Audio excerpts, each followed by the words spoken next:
guys. So this week we went on to Netflix. We kept our eye on a little movie called Glass Onion, which Glass Onion. I wouldn't necessarily say is a sequel to Knives Out, more of a just another story It is a in sequel. the Knives Out It's universe, not. directed by Ryan It's Johnson. supposed to be a sequel. Like it's written like it's an actual sequel. But anyways, I can actually explain to you the director's thoughts on that here in a sec, because it was going to be my news article, but I decided it wasn't interesting enough. Starring the wonderful Daniel Craig, Catherine Hahn, Edward Norton, and Leslie Odom Jr., and a lot of other terrific actors, but we don't have time for that, so we're going to move on. Edward, you can... actually, I must say a synopsis first. So tech billionaire Miles Braun invites his friends for a getaway on his private Greek island. When someone turns up dead, Detective Benet Blanc is put on the case. Boy What LeBlanc. did you say? can I? That's my boy. All right, Monsieur general thoughts. LeBlanc. General thoughts. Go ahead. It got better in the second half, but during the first half, tell me why Daniel Craig's accent was so terrible. No, Anthony, actually, I know I agreed with I you don't- the other day, but when I actually sat down and watched the whole thing, I didn't think it was that bad. I think I the think it first was half terrible. was really I think it was pretty consistent throughout, but he had like a really overplayed accent to begin with, just Yeah. because. bad. And he was written like he was born in the 1900, like 1900. Well, Like he was like, definitely "Is that a was. motor car?" Bro, what? Yeah, he's supposed to be weird. That's literally his whole character. Do you not remember what he was like in the first one? No, actually, I don't. Okay. I'm good. My general consensus is that I thought it was pretty good. I thought that a lot of these characters were more interesting than the first one. Not a knock on the first one. The first one's great. I just kind of like these characters a little bit more because I thought they were just a lot more fun, and they're all connected in one way. I like how that's all pieced together, and like they're all rich people, like big in their respective industries. They all clearly have some motives or opportunities in this case. But that's what I think is really interesting about this movie is just how unlike the other one, you're trying to piece things together. This one, they kind of throw a lot at you, and it gets kind of a little complicated, and but it makes you think a lot more. And I'm not going to spoil how it ends. I'll finish this thought on what I'm saying later, but just know there was a lot that was crazy, and I really don't have a lot of like cons about this movie. I have one like nitpick that I'll share later, but I also thought it was funny. Like I was saying, I loved Daniel Craig's LeBlanc character. I think it's an incredible role for him to have because I think he's a really good actor for that. But also how this dude's playing on like easy mode, dog. Yeah. So I'll be sitting there trying to piece something, and he'd be like, "Oh yeah, that part is part of this, and then if you piece this together, this is how that would work." And then that's why they did it. And I'm just like, "Yo!" He saw which was like insane. I'm just like, "Yo, hold on, man, give me some time to think." Yeah. But no, it's so cool. I like how they do that. That's my general consensus. Edward. Well, first of all, I love mystery movies. Like mystery movies, mystery books. You give me one of those, and I will sit down and I will enjoy every second of it. Just spoon feed it to me like a little baby boy. But this one, like I said this about the first Knives Out too. You can go back and rewatch it. But like the first one, they did really good at misdirecting you to where you never knew who the killer was or what was going on. Yep. But this one, they show you exactly who they would like. They spell it out pretty clearly, like who's the bad guy. But at the same time, they completely like the plot twist they hit you with, like does like a 360, and it becomes a completely different like movie versus what you were thinking it was to begin with. And it was so freaking crazy. The misdirection was like it misdirected you from who the killer was. This one misdirected you from what the problem was. You know what I mean? Yeah. Like this one, what you think you're trying to solve, you're not really trying to solve. It it wasn't linear. Like it kind of jumped all over the place, but in a In a good way. in a Still sense, it became bigger than just who killed this person, right. which I like when they do that a lot. It was an organized mess in a way. Controlled They did chaos, jump if you back. will. They did. Dra- they did go back and forth a lot, but I didn't mind it too much, to be honest. I consider that one of the pros that they were able to juggle that around and have it feel like they were able basically to tell two different stories at the exact same time, Yeah. like without changing anything. Like that's really hard to do. And that's how come you don't see a lot of mystery movies anymore because of that reason. But like this franchise is just slapping hard. And going back to what I said earlier about it being like a sequel or not, Ryan Johnson in an interview came out and said that he hated the fact that Netflix made him include Knives Out in the title. That he was Yeah. like fighting like tooth and nail to just have it be called Glass Onion because he thinks every story is just standalone. Did they like he went out of his way to disconnect it from the last story? Yeah. Either way, I think that's just a way for them to be like, "Oh yeah, by the way, guys, this is from This the is Knives like Out our universe." Sherlock Holmes. I kind of like it though That's because crazy, yeah. I feel like Knives Out is like if they keep doing these movies, it's like the overarching. Like what am I trying to say?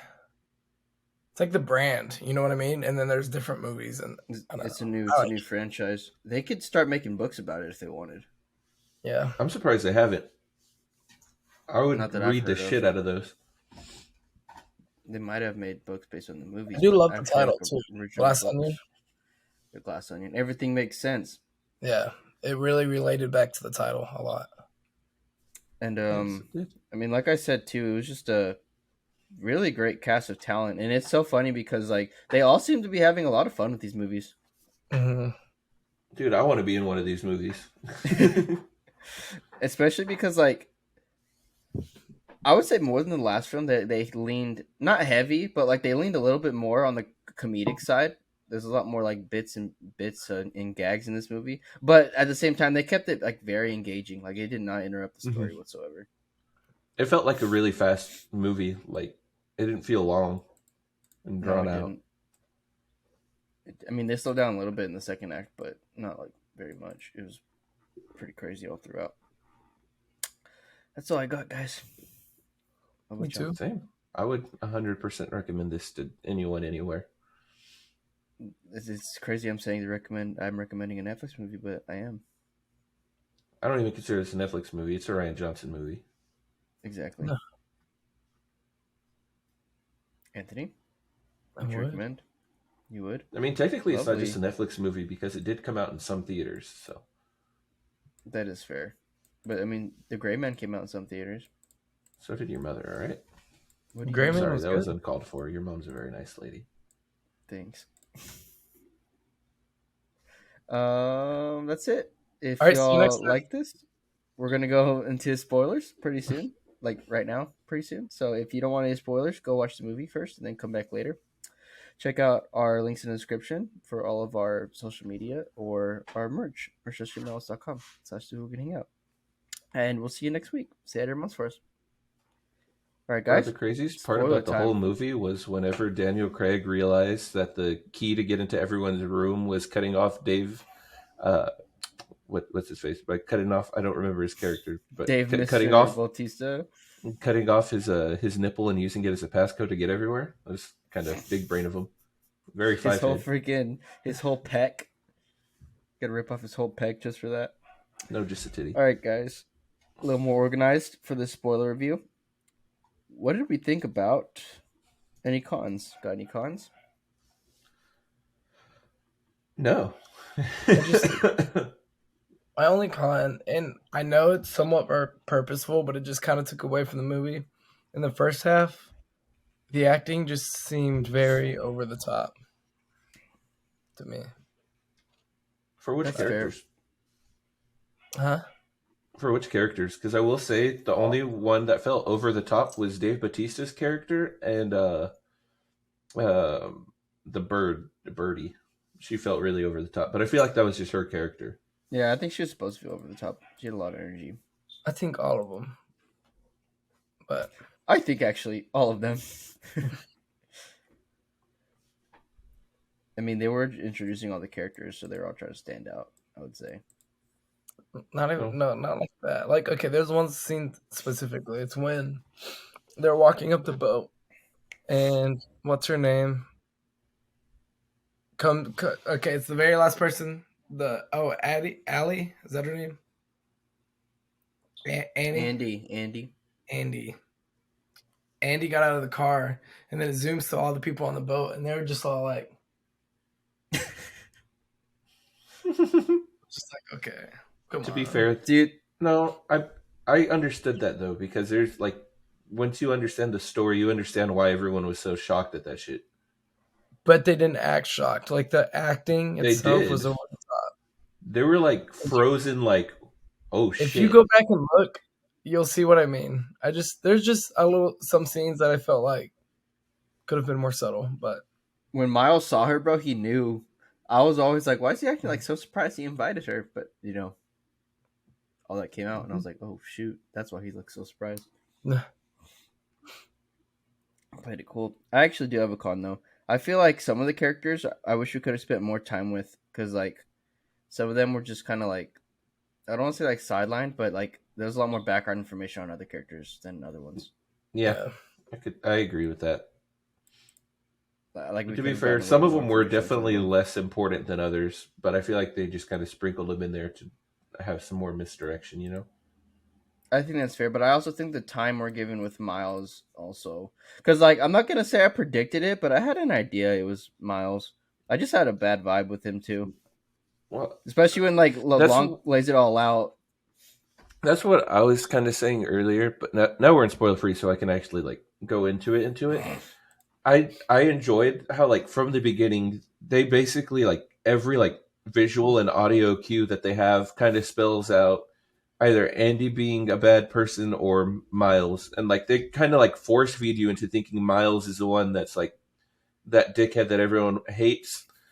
That where it would make sense, like it makes him feel like he was the one who brought him there to kill them. That's what they that's the vibe that I was getting. And like I feel like they just did little things with this character that just kind of tipped you off. You're like, oh, Miles is actually just a piece of shit. Whatever. And also, I know the other characters had motives. They all had motives and opportunities to kill him. But it's just weird because, like, the information we get from those characters, I'm like, I just can't see them killing someone. That was the point. I couldn't get the vibe from that. Yeah, I know that's the point, but it was just the whole time. Miles was a killer, throughout. But then they just they flipped it on its head and all of a sudden made it about a murder that none of us knew even happened. And that was like the craziest plot twist is like they were like, all right, haha, actually he's here on this shit, and you're like, wait a minute. What? She's dead? And that's why Miles was shocked, because he killed her and he knew she was dead. But even then, just the way they set it all up, especially with the misdirection with like Dale's death, like, oh shit, he grabbed my glass by accident, I might die, was just perfect. I did think it was not crazy, but I think that it was weird how like stupid how reckless he was whenever LeBlanc spelled it all out, and I was like, really? He's that dumb? Well, I mean, it makes sense because he was a guy that just kind of like would steal the joke and say it louder than everyone else, and then come off as a comedian. So I guess it did fit his character once we found out like who he actually was. He wasn't that dumb because he went like both murders were really thought out once you think about it. The reason they said he was dumb is because compared to Mont Blanc or whatever his name is, like compared to how smart that guy is, then yeah, Miles is dumb. But Miles compared to an average person, like I wouldn't have been able to pull off those murders. To be fair, I mean, he wasn't that smart because one, he was seen at the scene of the crime. Like if people would have found out she was dead, people saw him leaving the first murder, and then he didn't even know he was going to kill this other fucker until he was like the last second. He didn't even think about it. He just did it. Like, it's not like he thought about it. He just did it. I think it Yep. was smart. I wouldn't have been able to do it. That's all I'm saying. Well, yeah, because you're not a murderer. You're an Anthony. Exactly. That's why he's smart. Do you have any cons, Anthony? Because I'm pretty much done. I already said my cons. Okay. All right, Edward, we're gonna go to you for pros because you didn't say no cons. I already kind of gave my pros, though. All right, guys, we'll see you later. That's All the right. I end. did give my You got pros. anything, Anthony? Like I said, I just loved the fact that it wasn't linear. Like, it was kind of like it went back and forth. Although it like the main story was linear, but then you got more information from different points of time. You know what I mean? That's what I liked, and then it Yeah, brought it all back. that's what he's really good at. I know most mysteries will do that, but he's really good at doing that in Yeah, particular, piecing it all together. I actually really liked Miles' character too. Yeah, he's a little charismatic. But what was I gonna say? Oh yeah, I'll go back. I want to go back to what I said earlier because I think that No. I like how they don't hold back showing how good LeBlanc is as a detective. Yeah, Right? Like at Like, they all. don't, like, Like they sugarcoat it to prove make how it, like, great he drag it is. out. Yeah, he's like legit a legend. And then my the other very first like scene where he figured out the crime in the very first like 5 minutes. That was insane. Dude, yeah, this shit because was so I fucking cool. that wasn't even halfway through the movie, and I thought, oh okay, I thought he was gonna do this murder mystery game, whatever, and then someone was actually gonna die, like during Yeah. that little sequence. But no, first thing he's like, haha, Birdie did it Yeah, that was crazy. before he even died, and I was like, dude, That was goated. and when he said that, I thought he was just joking. Like for a second, I thought he was joking around, and then he was like explaining the whole thing, and I was like, "Oh no, he did it! He ruined the game." Homie wanted that No, iPad, dog. I felt really bad for Miles when he did that too. yeah, the dude was pissed off. He's like, "Are you kidding me?" Set this whole thing To up be for fair, what did nothing. he expect? That is fair. Well, he didn't expect Miles to be there in the first place. You mean LeBlanc? Yeah, I know, that's what I'm saying. It's like, what did he expect after he just let him chill and didn't throw him off, you know? My last thing I'm gonna say is Let's keep going. I do like that it was in plain, like the whole theme of it was it was all there in plain sight. How they're like, yeah, we make it all complicated, but actually it was him all along. Actually, it and was that Yeah. was the theme in of the plain movie sight. because the glass onion has layers and layers and layers of stuff, but then the very middle part of the onion is something just very basic. It's like right in front of you. Exactly. And Exactly. it was Because you from can the Good see very job, straight Anthony. through it. It's got layers, but you Exactly. can see straight through it. And what do you call it? I All also good. really I like liked onions. I like the classism in the movie because Mhm. because it really showed once Miles wasn't powerful, once he was finished, once they found that evidence, everyone turned their back on him, Yeah, which is a sad reality, but you know, that's how it I works. do have one more con. Um, when what's her name threw the hydrogen particle into the flame and the entire dome exploded, how And did they they didn't all? die. Yeah, and they didn't die. Yeah, that's what I What? said. Yeah, me too. I thought it was going to be a little baby explosion, and then they blew up the whole compound, and then all of them I were thought they just like, died at no first. one was even hurt. They were just like chilling still, and I was like, nah, Yeah, man. I really, really thought that was the end of the movie. That the cops were gonna get there and Blanc was gonna be the only person to survive. I That's what was I until thought. they No, made that the wouldn't have looked mistake. good. They No. wouldn't have. That's why I was mad at first. I was like, they killed everyone. But Who painted the Mona Lisa? I also like this one line that they had in the beginning and the very end. He said that they're forever gonna remember your name in the same breath as I the Mona love Lisa, that. Yeah. especially when it because I thought it was gonna tie in somehow, but Mhm. not like that, and it was freaking crazy. Miles Braun destroyed the Mona Lisa. I think that's what he's gonna be remembered for. That's crazy. He got the Mona Lisa, dude. How the fuck? I saw that and I was like, "What? No way, bro." But other than that, this is a great movie. And guys who's listening, this is the last movie of 2022. that we're gonna be reviewing. Oh yeah. That Yeah. It's been a terrific year with y'all. What a Y'all great We been got movie The to end it Last of off, Us dude. next. great movie to end off on. We're gonna be bigger, better than ever, every single year. We're Are gonna we be gonna review The covering Last a of lot Us? more. We can. We should. What We did The Boys. We could do another show. Yeah. do we have the rating saved for the original Knives Out? Oh yeah, what's the rating for this one? Somewhere. I'm pretty sure we gave it like 9.5 or something. It was pretty crazy, pretty high What's our rating for this one? for this one. What's your rating for this one? What's your rating? What's your rating? I'm gonna give this movie a 9, solid 9. That's what I was thinking about giving it too. But you didn't say it. For the absolute genius of the plot twist, I'm kidding. giving it a 9.5. This was a terrific movie to end up on. Make sure. Also, we're having a annual Hooli Awards in about 2-ish weeks, sometime in January, when we're not, busy with real life stuff. But it's going to be a great show, and we hope you'll stay tuned for that.